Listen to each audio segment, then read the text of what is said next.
Hi, everyone. It's Martha Novak. Don't know why that all of a sudden just kicked off, but there we are. It's supposed to fade out. Hi, guys. This is Real Talk with Martha Novak. I am she. And we are talking today about, I think, an important subject that certainly needs me to qualify it too.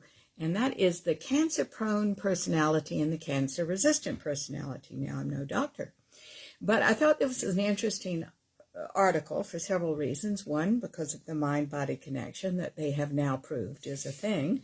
And second of all, what it has to do with consciousness and our getting on with our own healing and health and well-being. Hello, Miss Barbara. I am so glad that you're tuning in today. And miss you. Hello, Lisa.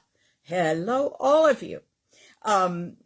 Guys, we are being broadcast over Blog Talk Radio and Facebook Live, and my dear friends and listeners are writing in to say good morning, and that just delights me to hear from them. So when you hear me acknowledging somebody, that's what's going on.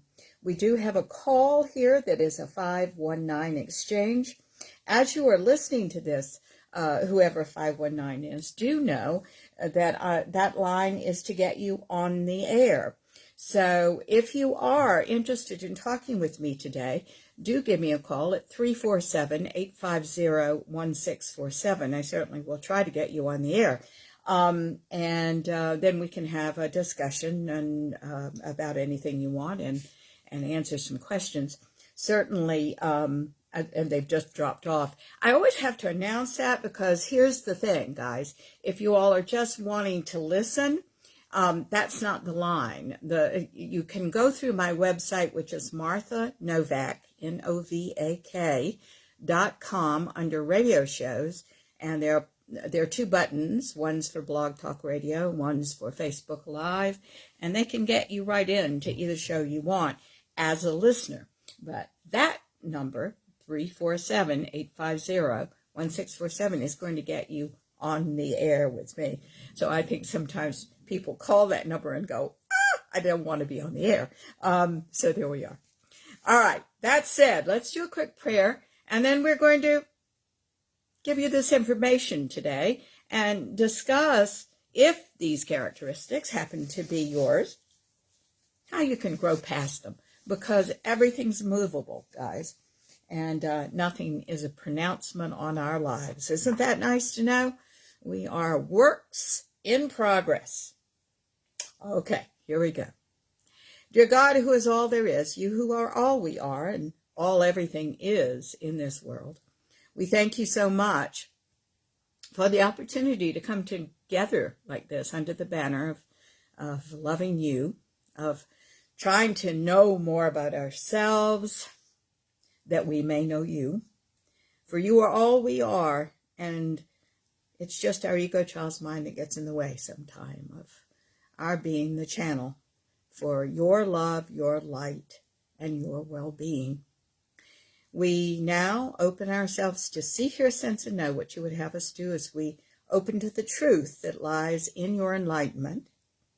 We ask now that we give up knowing anything, for it is the you through us and through all things that know it all. And we listen to that part of ourselves beyond the ego child's mind and what we think with our brains, with our issues. There's always something more, and it is you. We thank you so much for all of this, dear God, as we open now to this. And we say this prayer in your name, in the name of the Ascended Masters, our love-centered guides and friends, and in the name of each and every person listening to this show today. We thank you. And so it is. Well, we do have our 519 back, and I'm not sure, but I'm not getting a hold time. I'm going to go to them to see if I can bring them on the air, since they have called back. Hello, I'm talking to a 519 exchange. Are you there? Hello? Okay, I'm going to leave the line open, but I don't know why I'm doing this, and I don't know why I'm not getting the whole time. Usually Blog Talk Radio gives me a whole time. Yeah, well, let's go on with our show. Guys, I think it's really important as another avenue to consciousness that we talk about what science has found about the cancer-prone personality and the cancer-resistant personality.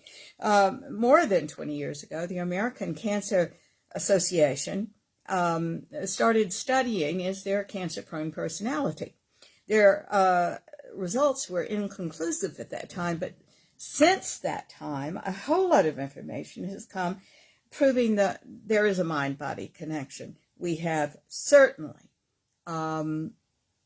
yet to find out more about that, but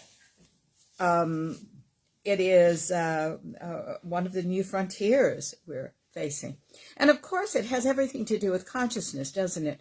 And the mindset we're in. If you all are new to me, hello, Kat. I'm so glad that you're with us today. If you are new to us, and I always have to put this on the table, I talk about on these shows, because this is a show on consciousness and enlightenment. There are two parts of us that we work with here.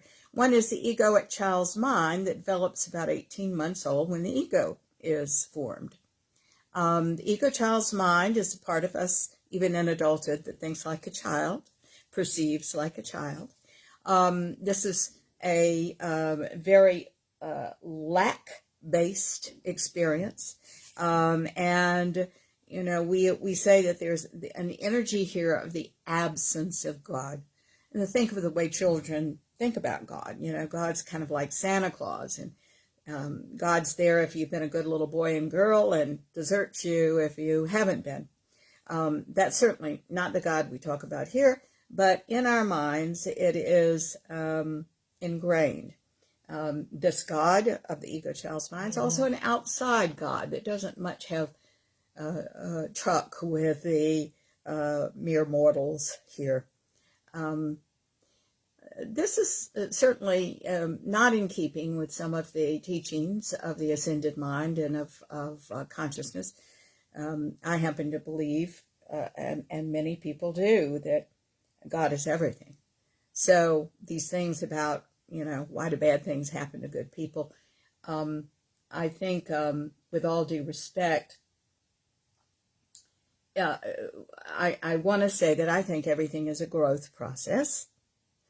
I don't believe in anything bad, quite frankly. I believe that things happen, but everything has to do with our response to life. And it is our egoic child's mind issues, our part of us that is immature, that reacts so seriously and so dramatically and so horrifically sometimes. But the reason you're tuning into a show like this is there's another part of you too, which is your highest self. And your highest self is the fullness of God experience. It sees everything in a much more global perspective. It knows that God is all you are. And we've just got to get ourselves out of the way, the ego child's mind, so we can experience that more and more. And that certainly is deeper levels of consciousness and enlightenment. So there we are. These two parts of ourselves that are always operative. Most people toggle back and forth. Some people stay entirely in the ego child's mind if they're fear-based enough. Some people actually do make their transition to the love-based experience. That's what you're here to do. It's not an overnight process. It takes years. And it's quite the privilege to walk, even though you may get tired along the way and stumble. It's a wonderful experience, and it's comforting, and it's powerful, and it's all available to you, in you. Okay, that's it. As we go in to talk about the cancer-prone and the cancer-resistant personalities, do you realize that even if you're cancer-resistant, you can get cancer, and if you are cancer-prone, you may not. So let's not go, oh, pronouncement on my life. Don't get histrionic on me, dramatic on me, kids. This has nothing to do with that. What I'm giving the show about is the opportunity. Here's another reason that in these negative aspects of personality, here's another reason to get over this. Here's another reason to go on beyond. Here's another reason to watch your language and watch yourself and watch the way you think and change your experience. We all have the ability to change our experience. Isn't that wonderful? You haven't done anything wrong if you're sick. I've been very sick in my time. I know a lot of good people who are very sick. It's part of their growth. It's part of their evolvement. You haven't done anything wrong. Oftentimes, when I give any kind of lecture like this, you're saying I've done something wrong. Oh, and guys, that in itself is an issue. Because another choice of this is, Eureka, I can get rid of that. There it is in black and white. I have the words now. Let's go on and get rid of this, right? Okay. So this whole idea of being scolded or anything like that is often a perception in the ego child's mind. And some people take that venue. Don't you do it. It's not healthy. And I want to put it up on the table, up front for you, because if that's your tendency, don't do that in this show. Don't do that. These are some marvelous things in language we haven't spoken about that will help you get beyond yourself and that ego child's mind. Okay. That said, the cancer-prone personality types.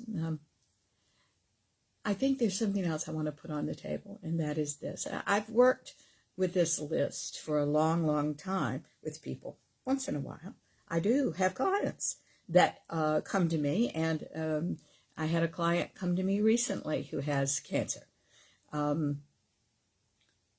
interesting thing of people that have been with me a long time don't tend to get it.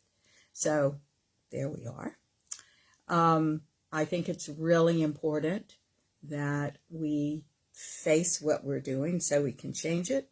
In my belief system, I believe that cancer is just a marvelous wake-up call, not so marvelous to experience, but in spiritual terms, it is a marvelous wake-up call. What am I doing to clean up my act? I've got to clean up my act. What am I thinking? What am I feeling? What am I still struggling with after all these years? What do I need to get beyond emotionally so that part of me can support my health and my healing and my growth? Okay.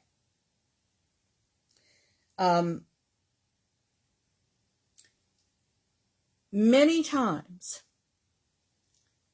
the cancer-prone personality traits, I'm just going to tell you from my point of view, are so habitual and so ingrained because the family has done it that we don't even know there's a problem. I think that's the advantage of our talking about something like this, right? And putting it on the table and calling it by its name. It's like one of those old westerns saying, this town isn't big enough for you. Get out of that saloon and come on out here on the street and let me confront you. And that's really what we're doing. We're calling it by name and saying, come on out. Let me see you. Let's change you. Now, if you all are interested in pursuing this, there are many, many things on the internet about this. I happen to pull one of the articles. This is by Andrew Golisek, Golisek, and it's called, Is There a Cancer-Prone Personality?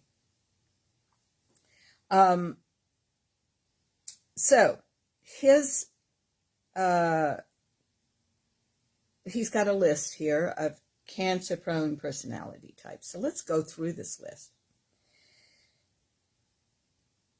The number one, these are not in any particular order, by the way. Number one, they repress both positive and negative emotions. So much so that they may not know that there's a problem with the way they think and the way they feel. I've had people come to me before and say, you know, I'm not experiencing any pleasure. I can't understand why I'm not experiencing any pleasure. And this is why. We then notice, as we go through our work together, that whenever they get a compliment, they deny it, they dismiss it. It's just, you know, they'll say, oh, well, you know, the boss loves everybody. You know, it doesn't mean anything that she says she loves me. They repress compliments that come to them. They can't take compliments. And they tend to use their energy dwelling on what they lack, what they did wrong, or running around trying to make sure they don't do anything else wrong. They're hypervigilant about where the hurt's going to come from next, waiting for the other shoe to drop, waiting for the piano to fall on their heads. Right? We can't repress emotion, guys. We have 4 bodies: the mental, the emotional, the physical, and the spiritual. Spiritual being the energetic body, which is all the bodies. That's why you live after your physical death. But it's also, hang on just a minute, I love this picture, but I got to get rid of it because I can't see your comments. The spiritual body is the energetic body. It's all the bodies, and that's why after your physical death, you live on in the spiritual form. But all of these are your intelligences. All of these are how you learn and how you communicate, right? You can't deny one of them, or you aren't as smart as you have the potential of being. You cannot suppress positive or negative emotion. You cannot. Now, we all come from a childhood that did something with emotional. It was maybe highly emotional. If you come from a histrionic household, and there is a histrionic personality disorder, which is very dramatic and scary dramatic, right? But here's the interesting thing. This is somebody that rolls around on the top of their experience, never getting to the depth. That's the whole point. They don't want to go down there, so they just look emotional. Don't be fooled, ladies and gentlemen, and certainly don't be fooled by yourself. That's not being in touch with your emotion. You need to be able to go down there, recognize what's wrong, know how to fix it. You need to be able to accept compliments. You need to be able to give them. You need to be able to be vulnerable. See, the child's mind thinks vulnerability is horrible. I'm going to be hurt if I'm vulnerable, because the child was hurt when it was vulnerable and continues to be, because many times these people have never learned about their own boundaries and how to protect themselves. Well, you've got to learn that as an adult. You see? Because we have to be discerning. We have to know how to do that. Many times, people that suppress emotion are living somewhere in the middle and settling.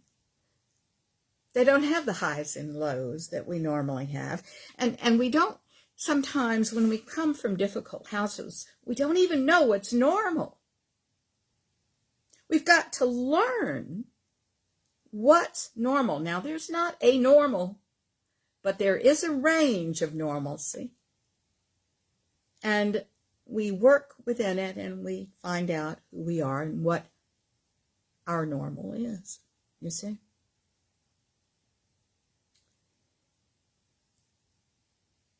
We just can't go through life suppressing emotion. It's the denial of ourselves, the non-acceptance of ourselves. Spiritually speaking, if we don't accept ourselves, we are denying energy, right? We may not accept all of us, or we might not accept aspects of us, but nevertheless, what both of those things have in common is we don't accept that energy. Okay. But God is every energy. God is the light and God is the dark, and the whole experience is God. So if we are denying something that, by the way, is part of human nature and not making our peace with it, we are denying that aspect of life, that aspect of God. Well, how am I going to get you to deeper levels of consciousness, and how are we ever going to be enlightened people if we are denying aspects of God? You see, God is the light in the dark. It is the absence of itself in the fullness of itself because, and here's the key, it is according to our perception. Isn't that amazing? Everything's God. But whether we believe in the lack or the fullness has to do with our perception. Not about God, but about our perception of God. We have to make our peace with ourselves as human. Many of us have learned that our humanness is unacceptable. If we were very expressive children and came from a repressive household, then we learned our what came as natural to us and spontaneous and wonderful, and by the way, results in our talents if we use it, is wrong, is bad. And psychology is filled with this kind of misperception where you have learned from your childhood that good things are bad and bad things are good. It really helps to realize that and be on the lookout for that. And have an energy worker or a psychologist or someone to point out when you're doing that, because we don't always see it. Why? Because it's habitual. Our families did it. It's what we think is normal. We may think that's us. And that's where pathology comes in, that wonderful word. When we cross the line and say, I don't just have this, I am this, that's when a real dysfunctionality occurs in our lives, and we must address those things. So we must not repress both positive and negative emotions. That being complimented makes you anxious. Realize that and stay there and observe that and say and take it in and say thank you. It helps you if you open your perception to the world. And when you see someone who's beautifully dressed in a grocery store or someone who's done something nice in the world, by all means call them and tell them what you think about that, or compliment that woman in the grocery store, that man. Say what's nice. And it has to be beyond our perceptions of ourselves. If we're so self-focused, we never notice those things. Open your sight. You will find it much easier to receive a compliment if you give them. Now, don't you give them insincerely. Don't you give them to get something back. This only works if you have a full heart. Give to others, right? Yes. Concerning negative emotion, guys,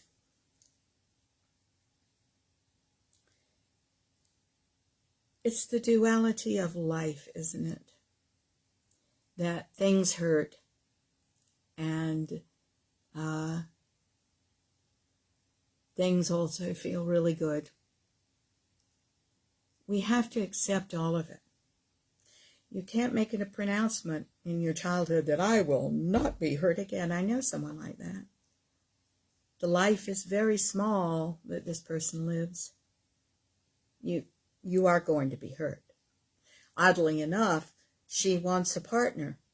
Well, it's great. I think she'll perfectly have is perfectly capable of creating and having a wonderful partner, but She can't control them. She can't dominate them. She can't expect that she won't be hurt, because partnership is about being hurt and finding these places of unlovingness in us and surrendering them, being vulnerable, going on, loving in a deeper and more vulnerable manner. You see, vulnerability is a good thing.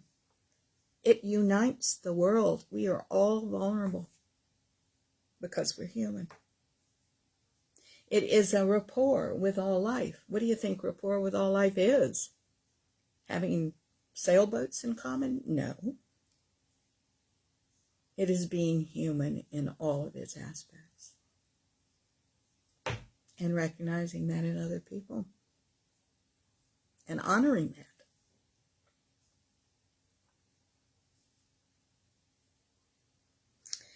Second point. Oh, and by the way, repressing both positive and negative emotions. I wanted to say this. I think one of the things that would also help you to make sure you're not doing this is to print out those emotion sheets that I told you about. Go to the internet, print out the longest sheet of emotions you can possibly print out. Do realize, really, as an umbrella, there are only two emotions. There's love and there's fear.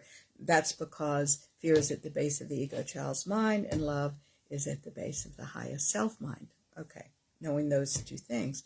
Now, everything that you're feeling is under one of those two topics. Acknowledging that and then being able to call it by name. Well, looking at my list, here I am, not terribly emotional. See, it's important to do when you're not terribly emotional because everything has an emotional base. You may not feel highly emotional. We're usually in touch with rage if we are raging, right? What do you feel right now as you're just sitting around having your tea or coffee? What's going on? You should be able to call this by name. There may be several adjectives that fit. An emotion sheet helps you be articulate about what you're feeling. The second part of this is then to own what you're feeling. Third part of this is then know what to do with it in a wholesome and healthy way. You may go as far as expressing it in some art form as a fourth step.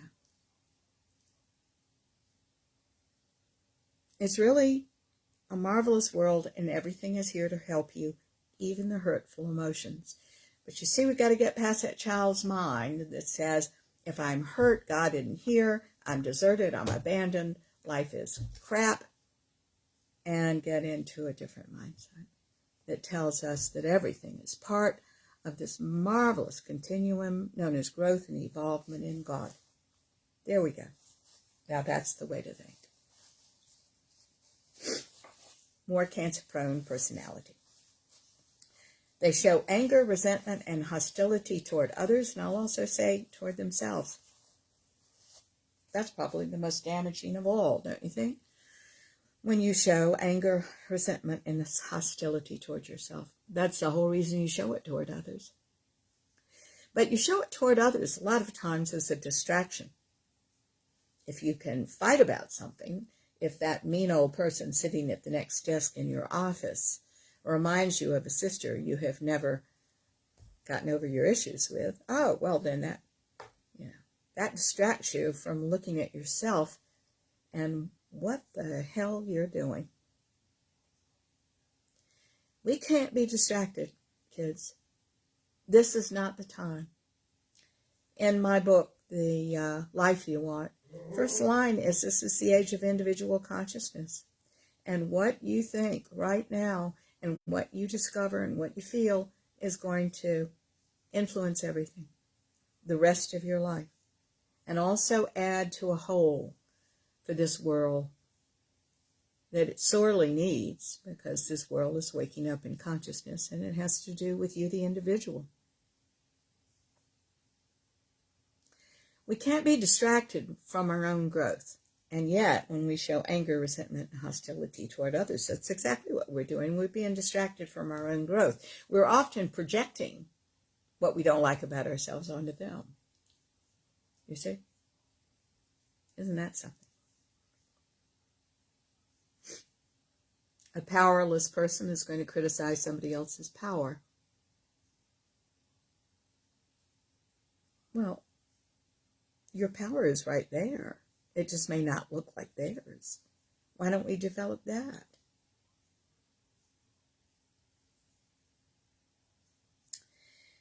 I think it's also important to make a distinction between the two traits that I've just told you about. Represses both positive and negative emotion, and then, seems like a contradiction, doesn't it? Shows anger, resentment, and hostility toward others and self.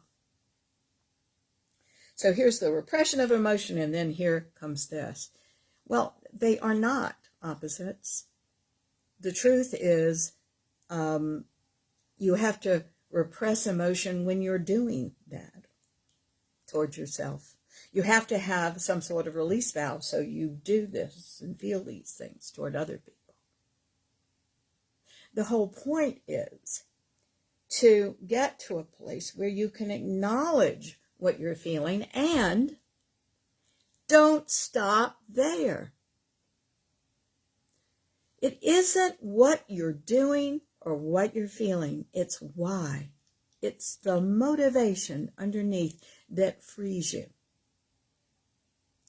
I have a friend who does not connect with people.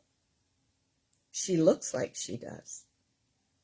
She's interesting. She's more of what psychologists call right now a communal narcissist. They look really friendly, like they really care about you, and but she wants something back. When her time comes, by God, she wants something back. She wants you to tell her how great she is. She wants you to, you see, come on.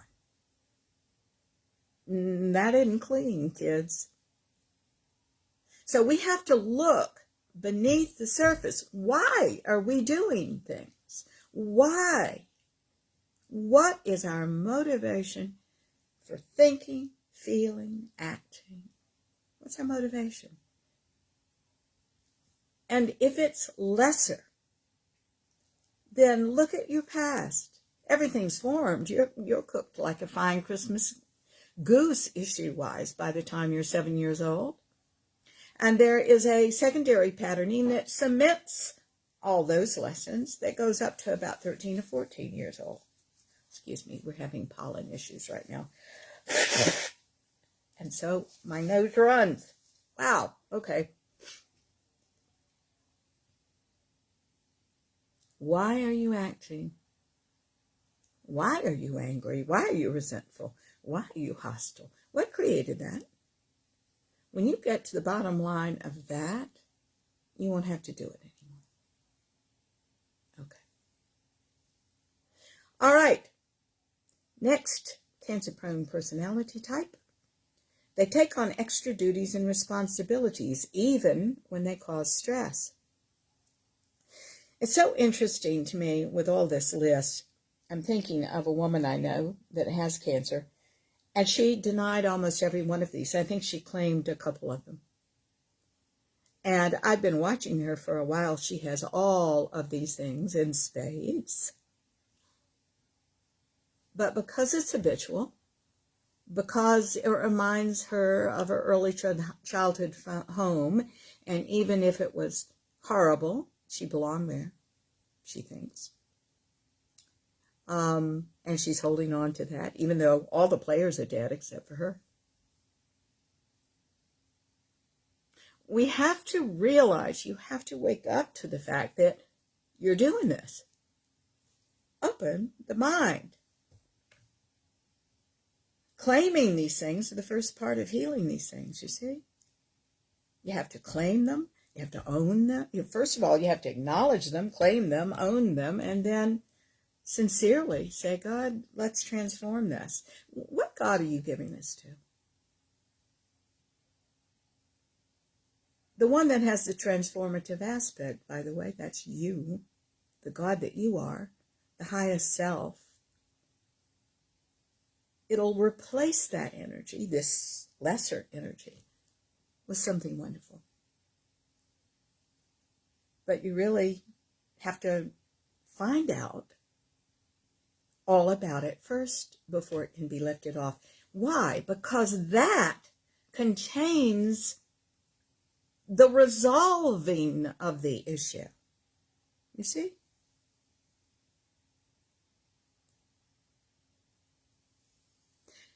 For example, let's give you an example of this. I don't want to talk in abstracts today. Let's say you came from a household that made you grow up too fast, that it was chaotic and that it was really scary, and you found your own ways to cope. Let's say you decided to clean, overclean, clean. This is how OCD starts, by the way, or one of the ways.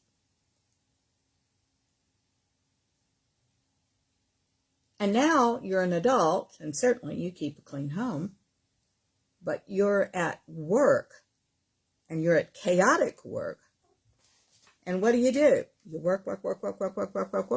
It benefits several things. The only time you've ever gotten kudos from yourself or from other people is when you overdo, right? Overclean, overwork. And so you're still doing it. It gives you value. Now, here is a way that you have taken something that is not good for you and made it good.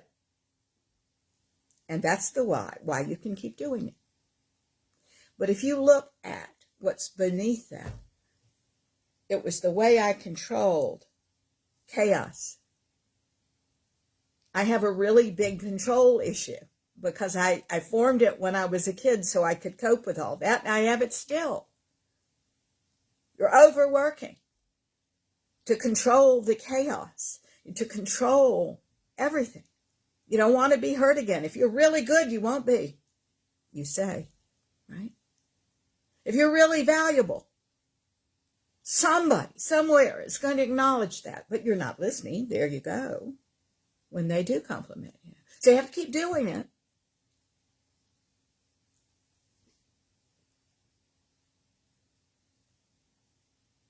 There's an example. Now, guys, you have your own ways of doing all of this. Let's open your awareness today, and let's realize how you're doing, because this is the age of individual consciousness. And you're doing it specifically your way. So a person like this takes on extra duties and responsibilities even when they cause stress. I had a client that was telling me that she, for many years, had a job that required her, and this wasn't the way it was when she started, but required her to travel 4 hours, several days a week, 4 hours over, 4 hours back to a certain city. They were making it very hard for her. Instead of speaking up and saying, thank you so much, but I'm going to get another job. This is too hard for me. She did it because she was afraid that they would fire her instead of ever looking for another job and taking care of herself. You see?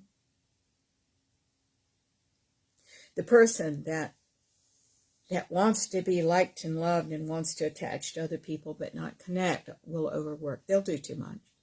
They'll sacrifice. Sacrifice is an issue, kids. Being kind and generous is the higher experience of that. But sacrifice is many times, 98% of the time, is not real pure. There's something known as the victim-martyr savior syndrome. This is where you toggle between those three things. You know, you'll save, but because you're going over the line, you're the victim. It's very tricky. If you recognize that, you need to stop yourself when you're saying, wait a minute, I am overdoing here. I've got to pull back. What you're doing is sacrificing what you think about yourself. Don't you understand that? You're sacrificing you for something out there to come to you. You can't do that. The resilient personality, the happy personality, the fulfilled personality works from the inside out, not the outside in.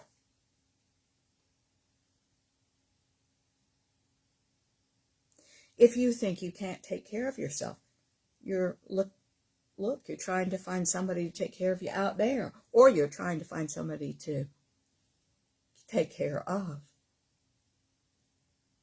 And where then is you? Well, in that loop out there, not here.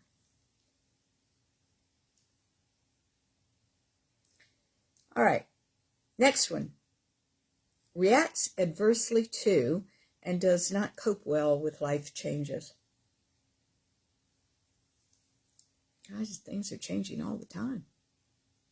Even when you think they're not changing, they're changing. Things change oftentimes according to how flexible our brain is and whether we're comfortable with change or whether we are truncating the energy of change and trying to control it. You can't control. You see, there's a fallacy here, isn't there? Ego child's mind says, I have to control because if I don't control, it'll be out of control. And that's a very childish way of thinking about this.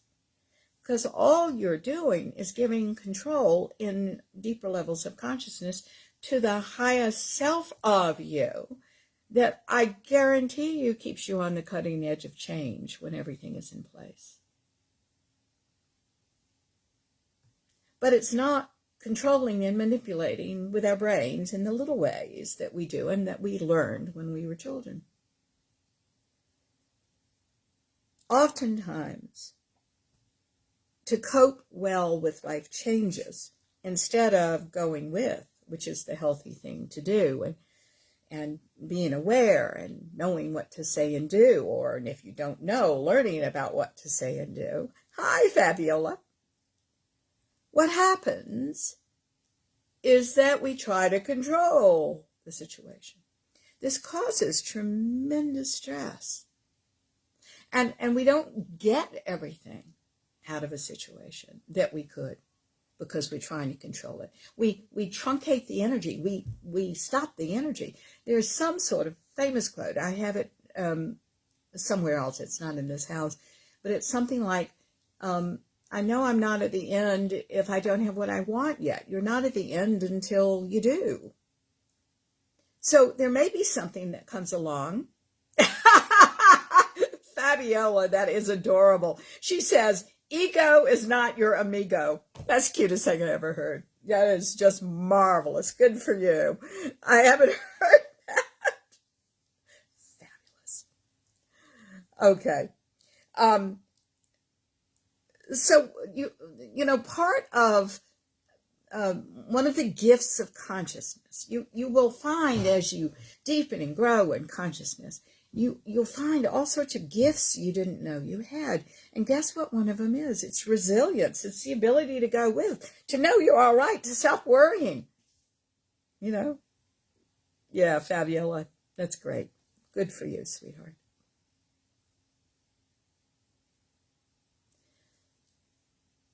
I love the word, and I think it's a very spiritual word,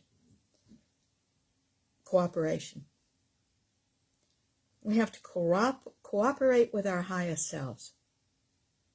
Sometimes when we want something, or sometimes when we don't even know we want something, something else is discovered. I have a friend, for example, that struggled with AFib for a really long time. This woman did. And they even did an operation. Still didn't go away. And when they looked a little deeper, it was there as a warning to look a little deeper. They found a cancer that they had to get rid of. And I'm happy to report she's doing fine now. But things masquerade. Oh, this is bad if we're in the ego child's mind, we say. If we're in the higher self mind, it's like, well, let's see where this goes. And I do say that if you open the mind, it always goes for your good. It always goes for your good. Why doesn't it, if you've ever had something not go for your good? It's your perception, and it's your need to control that stopped it. There are two viewpoints to everything, two or more. Some are motivated by the egoic child's mind and the absence of God thinking. Some are motivated by the fullness of God and the love-based thinking. Your journey and your privilege is to go from one to the other. But if we're inclined to be dramatic about it, I can't tell you how many times I will point out something that will set somebody free. And they'll go, I'm so disappointed in myself. I can't believe I'm doing that. And it's like, why aren't you saying, woohoo, let's get rid of that.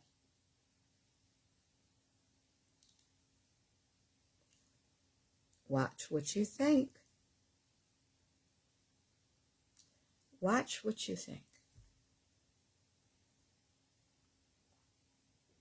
Next one.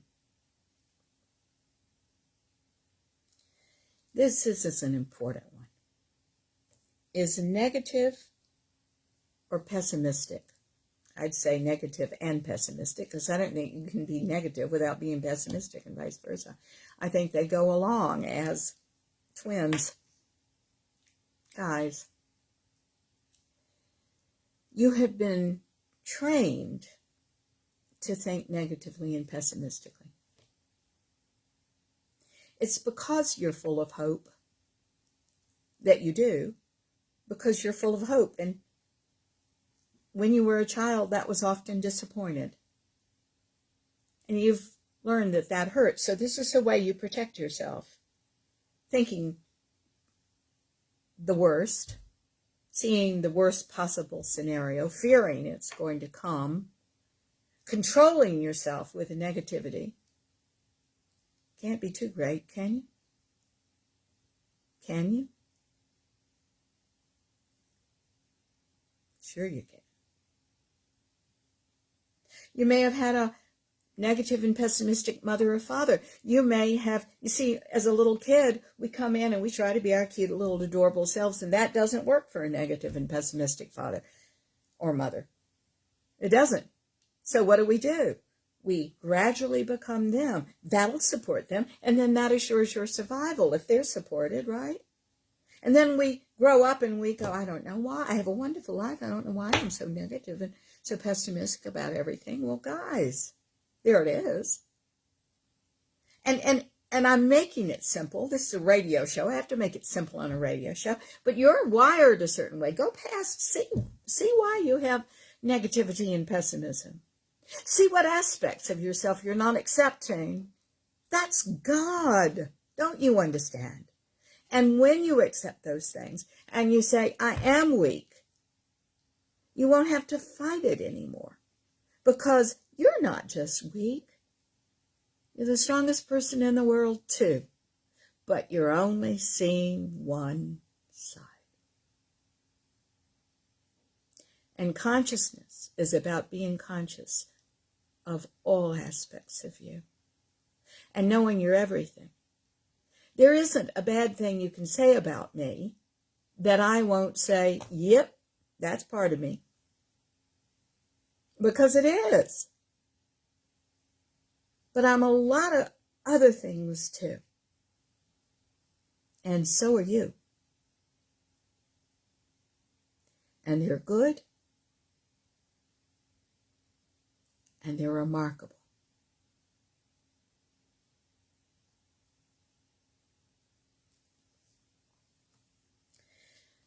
So to fix negativity and pessimism, you've got to catch yourself being negative and pessimistic. I was talking to a relatively new client this week, and she fought me for an hour in her session. Guys, she's paying for it. But she fought me for an hour about how unnegative she was, how positive she was. She'd even asked her husband. And he said, "No, babe, that's not you." And I said, "Okay." And the next hour, she supported it entirely that she was negative and pessimistic. And at the end of the session, I pointed that out to her, and she said, "Oh, open the mind. Open the mind. Your negativity and your pessimism may not look like Eeyore the donkey, remember in Winnie the Pooh? It may not look like that. It may be tricky, and it may be subtle. And it may be telling you that you're keeping yourself safe and protected if you do this, but it's limiting you, and you're already safe and protected in God. Discernment protects you. Being aware protects you. Being conscious. Looking at things realistically. These are the things that protect you. You don't need to control everything.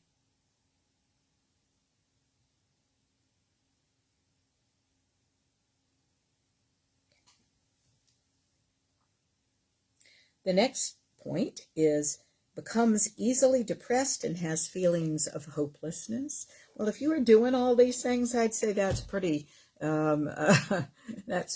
much given.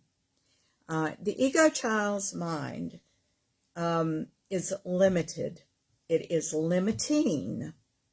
It tells you you can't do things. It gives you all the reasons why you can't do things. That's control, by the way. None of those things are true. So here we are back to, you better find out what's true. And many times people that are caught in the ego child's mind can't see what's true. That's why they use somebody like me. What is true here? It's not 180 degrees the opposite direction. That's just another fantasy, like the negativity is a fantasy. You see, you've got a positive and a negative fantasy. Do you realize that? You can't have a positive fantasy without a negative fantasy. They go together. We put up with the negative fantasy so we can have the positive fantasies. Why put up with any fantasy? Why not find out that reality is a pretty darn good thing? Because this is where you can create. You can't create out of fantasy. Fantasy is its own reward. Many times we'll have a negative fantasy about ourselves so we can then soothe ourselves and make ourselves feel better because we've never had soothing in our lives. We'll overwork, we'll abuse ourselves, we don't handle stress well, we push ourselves into all of this chaos. But then you get to go home and you get to get in bed with your little computer and you get to watch your movies and everything is just great. And that's you loving yourself. That's not living a life though, is it?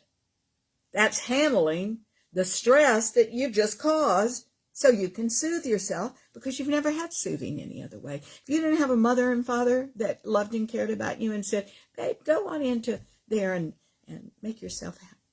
See? You find it yourself, by God, you're going to hold on to it. But that's not a whole, dimensional, and loving life for you. It's not a life that will be fulfilled and connected to community and people and talents. And guys, that is part of you. If you feel stuck, if you feel depressed, there's a good reason. I'll give you that. But if you're working with me and my team, we're not going to leave you there. You can't stay there. In spite of how good that may feel in the moment. We've got to live a balanced life. And I often say we have to do all the things humans do to find their way home. And what I mean is not our reward in heaven, but our reward of who we are, our authenticity, our knowing we're okay, our knowing how to take care of ourselves. And only then can you truly give to others.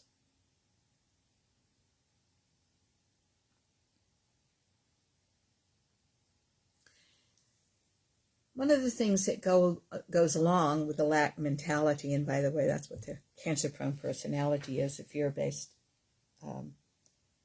lack mentality, is futility. Futility. If you are telling yourself, because that's where it's coming from, that you can't,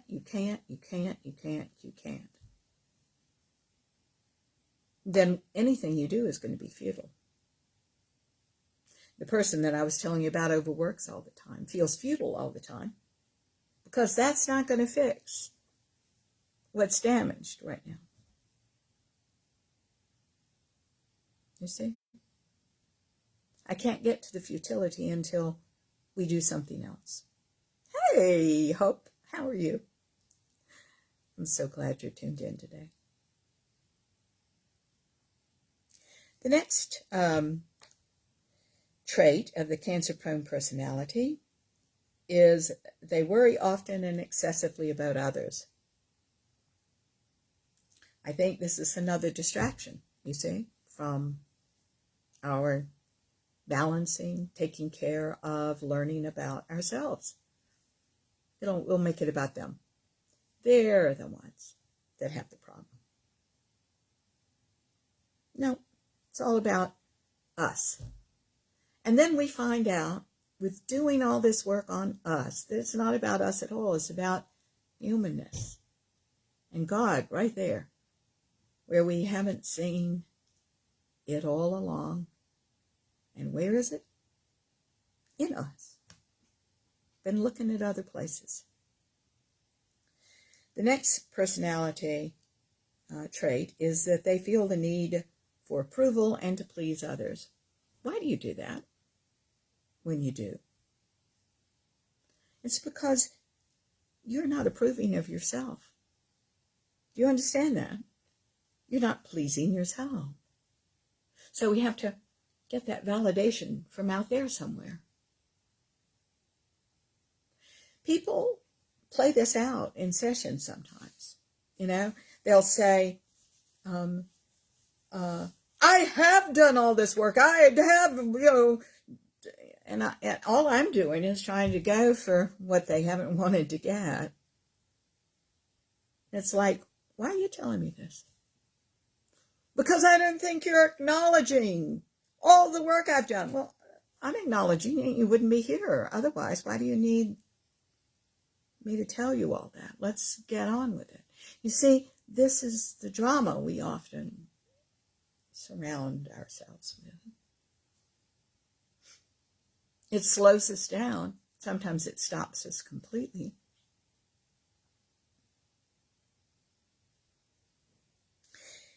I'm adding this, and I want you all to realize this is my addition, but I think all of these things make us a victim. I don't think anybody likes that word, of course. Why would we?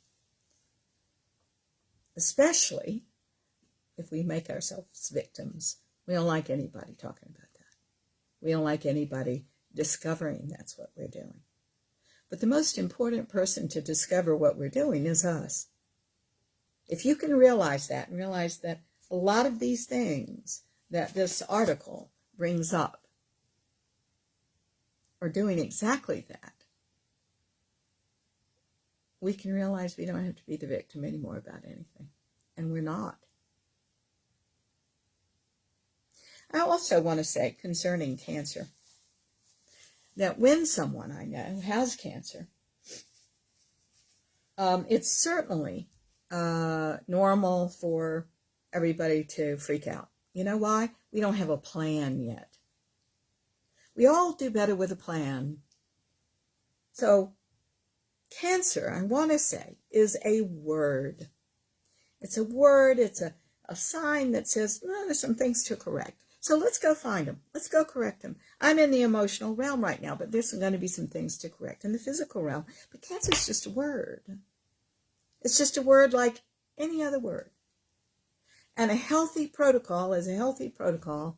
And there we are. I feel that way about COVID, guys. Here we are. washing our hands and spraying ourselves with alcohol, or very high-proof alcohol, and hand sanitizers, wearing a mask, and maybe we should have been taking these precautions all along.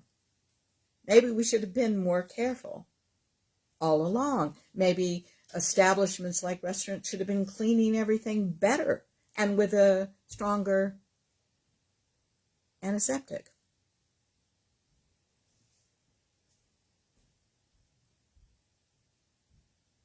That's not to diminish any personal tragedies here. No, I really feel for that. But guys, you know, what I'm saying is cancer is a wake-up call. So heed the call if that's what happens. It's just a word. Whether you have cancer or not, for me, my protocol is going to be the same. To give you a healthy emotional experience and a deeper level of self. And I'm going to talk to you about potential and who you are in that higher self. And I'm going to try to talk to you and remove some of these things, resolve some of these things that are keeping you stuck. Now, he goes on to talk about cancer-resistant personality. And guys, this isn't about whether you have cancer or not. This is about living a good life, isn't it? I think so. So he goes on to say, the cancer-resistant personality expresses emotions in a positive and constructive way. Well, you got to own them, guys. You got to say, I really do feel this way. See, I've got a lot of people that come to me having tried a lot of different spiritual disciplines, and they come and they say, and something pisses them off, right? And they say, oh, I'm spiritual. I shouldn't feel that way. Really? What about being human? Better be human. Better accept all your humanness. Better accept being pissed off, but not stay there, you see. And unless you touch it and feel it and see it and understand what motivates that, you can't get beyond it, and you're supposed to get beyond it. That's what your personal growth is all about. That's what consciousness is all about, going from the fear-based self or limited self to the higher self in the fullness of God. Stop judging these aspects of you. And stop it with the shoulds. Man, if there was a word I could throw out of our vocabulary, it would be that. I should do this. I should feel this. I should.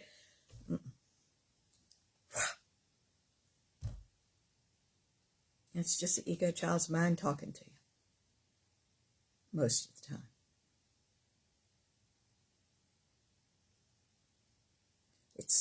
It's you trying to force you, or somebody else trying to force you.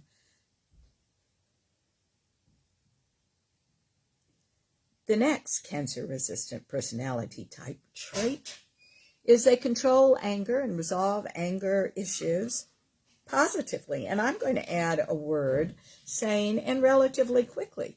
The reason we hold on to it is something is unresolved in us that has to do with our past. You see? I'm often aware that when my husband and I are arguing, that it's only about 10% what's going on right now, and it's 90% what happened in the past.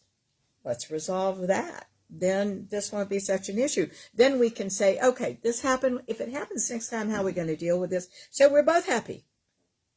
That's how to resolve things. Well, hello, Sheila. Oh, yes, thank you so much, darling. She said she's late this morning, but she'll watch the replay. Do know, and hello, Alexandra. Oh, I'm so glad you're with us today. Yes, with that beautiful name. Guys, do know that all of these shows can be accessed for free, and they're all archived on Blog Talk Radio, Facebook Live, and YouTube.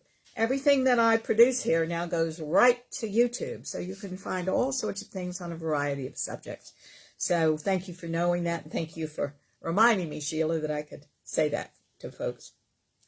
So, controls anger and resolves anger issues positively. I just gave you a really good example of that. You see, it is the preponderance of things that are unresolved that make us overreact in the present. If we resolve those things, then a disagreement here in the present is just a disagreement in the present. You feel that way, I feel this way, let's get that on the table, and now what are we going to do about it? Let's fix this. You see? Thank you, Alexandra. Well, I'm so glad that you're always with us and that you found us, you sweet thing. So there we are. Keep that in mind, guys. That's how to control anger. You control anger by getting rid of the excess anger that you've never resolved. That's how to do it. Not suppressing yourself. You understand? Not saying, oh, I'm too spiritual to feel this. If it's there, go get it. Fix it.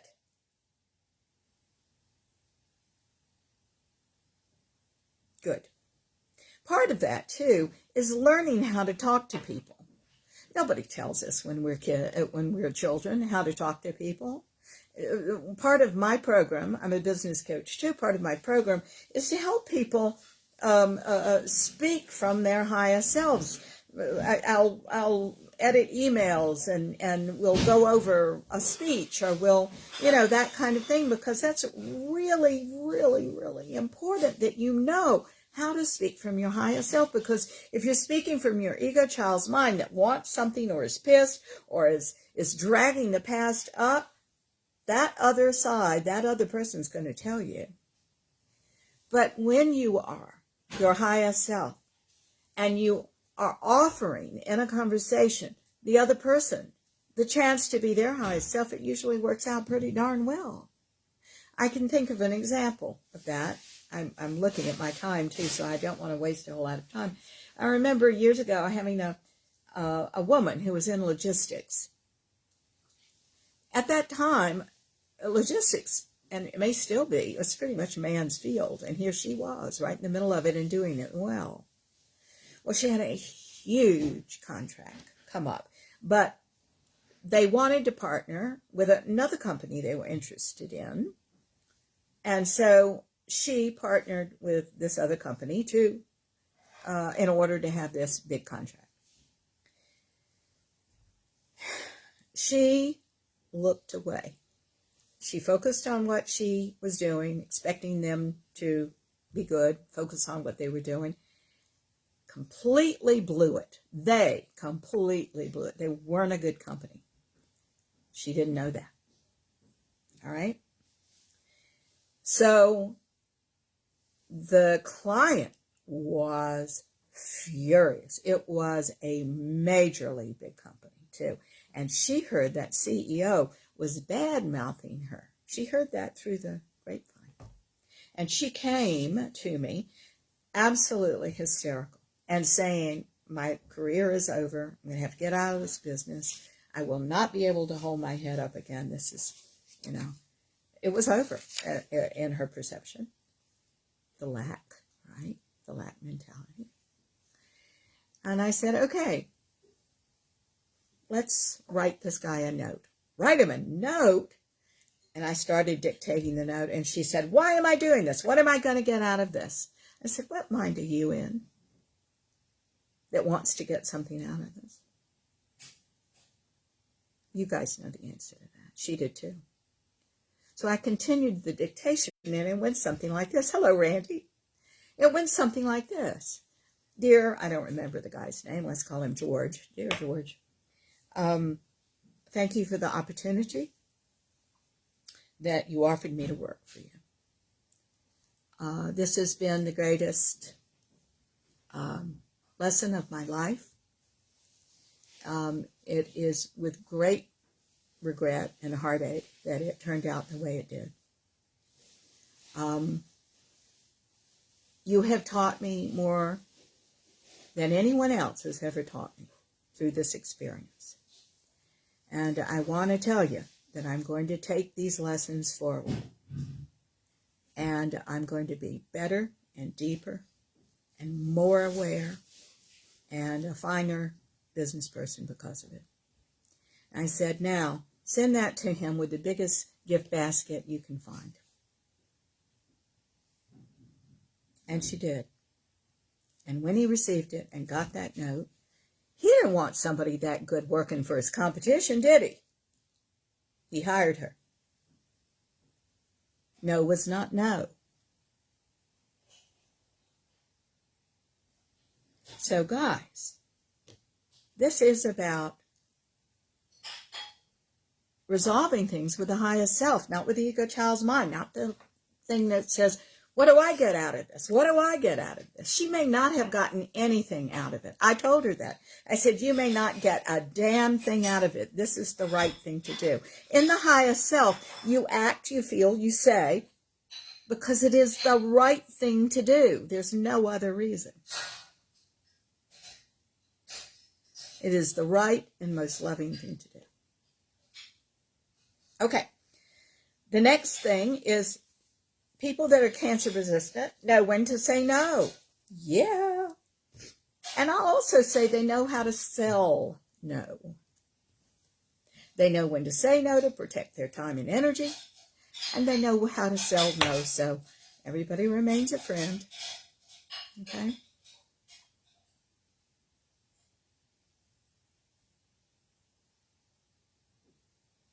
You do it by being the highest self.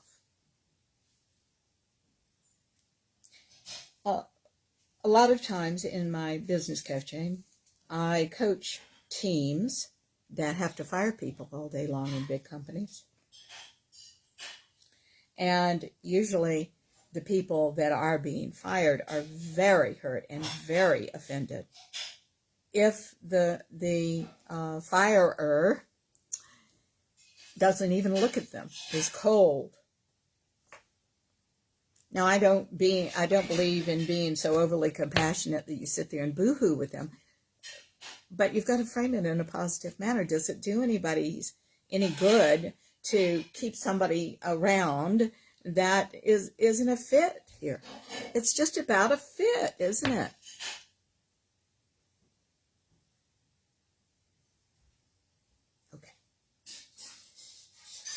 The next cancer-resistant trait is they cope well with stress and feel in control of situations. Now, it's interesting because the ego child's mind says you don't know how to deal with things. So I sat down with my advanced class several years ago and I said, I want you to come up with, I don't remember what we said, 3, 5 worst-case scenarios, things you're scared to death about. And now we're going to take each one and you're going to tell me methodically, step by step, what you would do to fix this if it happened. You're going to lose your husband. You're going to somebody hacks into your bank account. You're going to then, all right, and so they then gave me a step-by-step thing. And I said, so these things you're saying have been controlling your life. You're really afraid of them. This is what comes and sits on your chest like a heavy animal in the middle of the night and steals your breath because you're so anxious. Is that right? Yes, absolutely. Well, what did you prove by doing this exercise? I proved there wasn't anything to worry about, and I know exactly what to do. Thank you. Now you do that. You know. It's just your ego child's mind propaganda saying, you don't know. And if you don't know, then go find friends, go to ask somebody who does know. This is a community of man, dear heart. If you don't have the information, somebody around you does. There we are. The next thing is optimistic and hopeful. You got it all. You were born with all of that inside of you. The reason you don't think all of this is inside of you, all the abundance, all the consciousness, all the whatever it is you want, the lovingness, isn't there. That's why you think it is. What you think is not there is. It just means you got some of this old stuff in the way, which renders what you've got unusable. It's like you're looking at a nail that needs to be hammered, and the hammer's over there, but you're so busy looking at the nail and what needs to be hammered and feeling like you don't have the right tools that you're not picking up that hammer. You got to get these misperceptions out of the way before you can pick up the hammer and whack that nail. You see?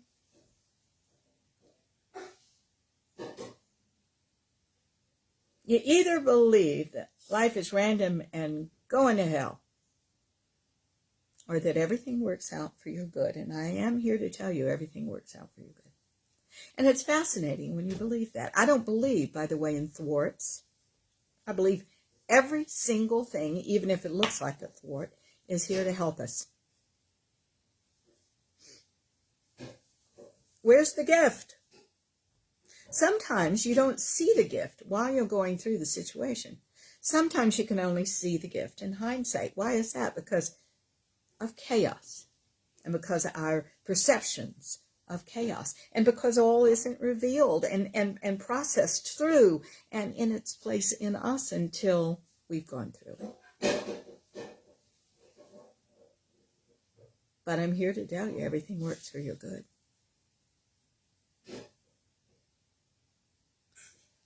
And why wouldn't we be hopeful in that, right? Yeah. There are other radio shows that I certainly have on here.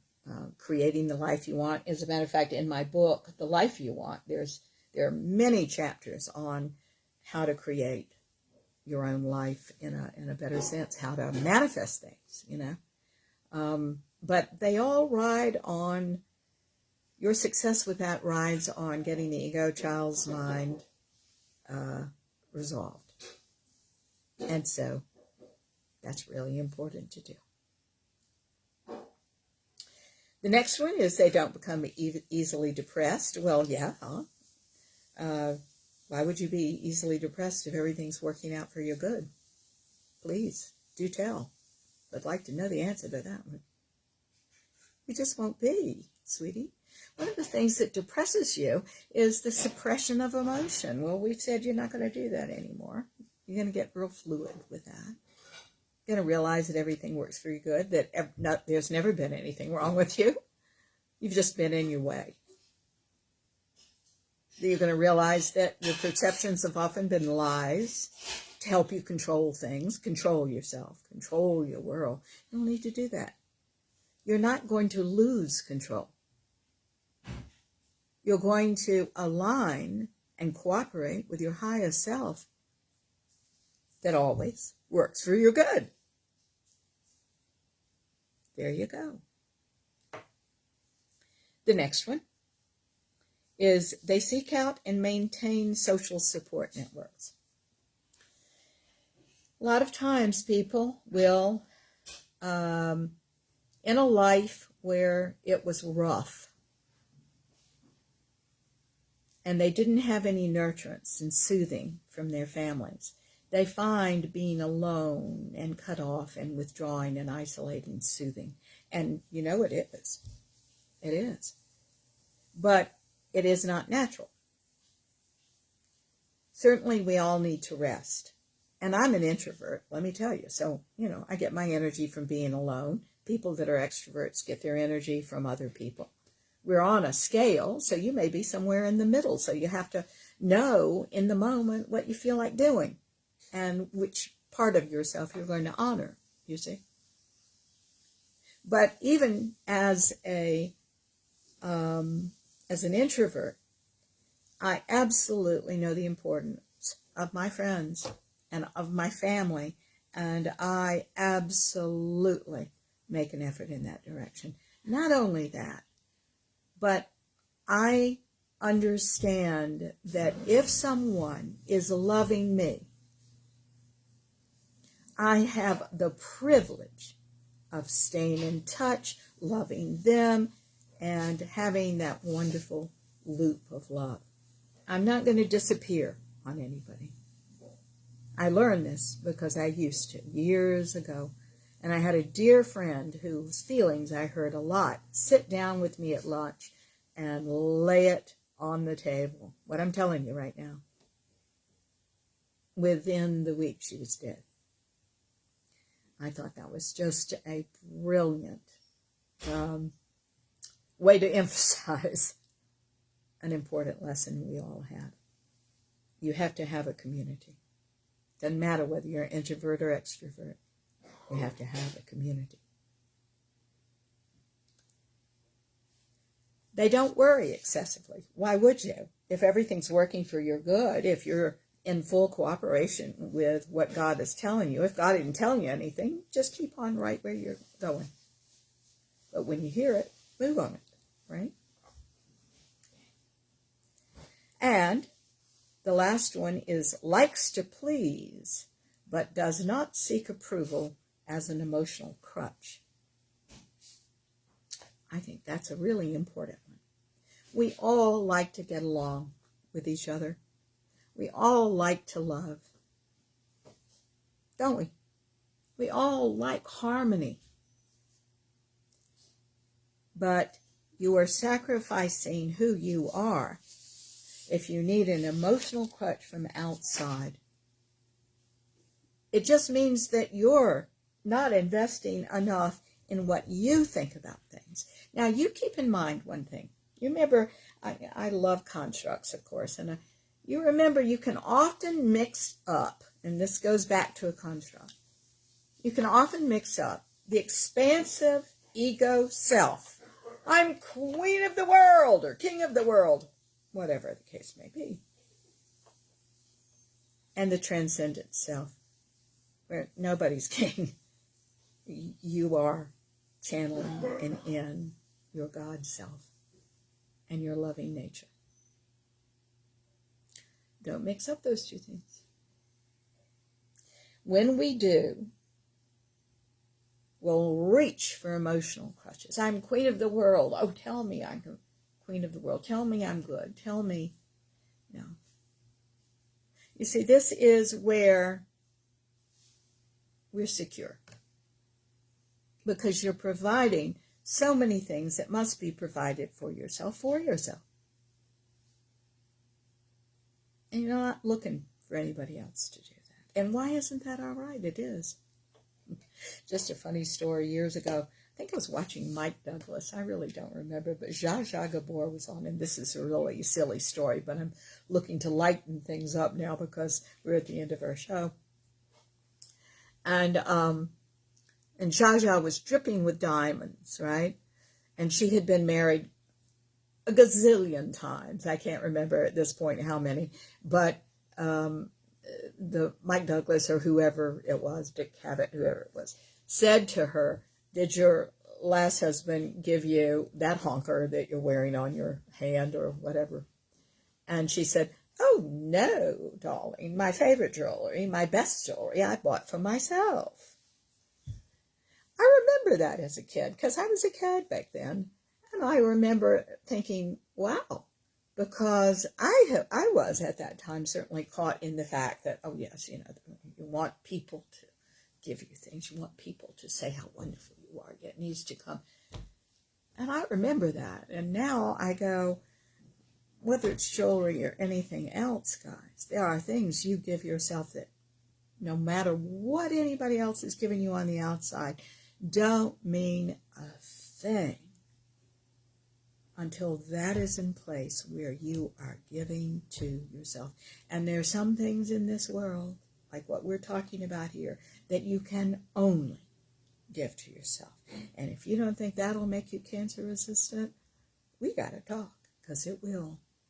It's about the balanced life, the life of fulfillment, the knowing who you are as your authentic self, not needing any apologies for being that.